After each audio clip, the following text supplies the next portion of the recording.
রাজধানীর diploma engineers ইনস্টিটিউশনে সদস্য সংগ্রহ কার্যক্রম উদ্বোধন অনুষ্ঠানের আয়োজন করে রমনা থানা বিএনপি।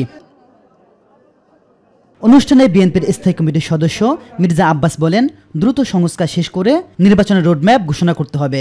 আনুপাতিক পিয়ার সিস্টেম, আনুপাতিক সিস্টেমে নির্বাচন না হয় তাহলে এই দেশে কোনো নির্বাচন হবে না। এক একজন একটা দাবি তুলে নির্বাচনকে পিছিয়ে এবং নির্বাচনের অবস্থা সর্বনাশ করে দিয়ে এই জাতি সর্বনাশ করতে যাচ্ছেন কিছু রাজনীতিবিদ, শুধুমাত্র ক্ষমতায় যাওয়ার লোভে একদল, আর কিছু রাজনীতিবিদ ক্ষমতায় যেতে দেব না আরেক দল। এই করে দেশটাকে আমরা গত 50 বছরে এগোতে দিলাম না।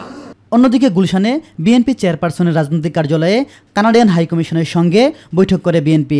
বৈঠক শেষে গণমাধ্যমের সঙ্গে কথা বলেন স্থায়ী কমিটির সদস্য আমির খসরু মাহমুদ চৌধুরী। আলোচনা হয়েছে বাংলাদেশ কানাডার সাথে সম্পর্কিত যে বিষয়গুলো আছে, আগামী দিনের বাংলাদেশ কানাডার সম্পর্ক কি হবে, কোথায় কোথায় আমরা কাজ করার সুযোগ থাকবে যদি জনগণ বিএনপিকে নির্বাচিত করে থাকে। এদিকে নয়াপল্টনে সংবাদ সম্মেলনে বিএনপির সিনিয়র যুগ্ম মহাসচিব রুহুল কবির রিজভী বলেন, আওয়ামী লীগ নেতা ধর্ষণ করলেও সেটা বিএনপির উপর দায় চাপিয়ে দেওয়া হচ্ছে।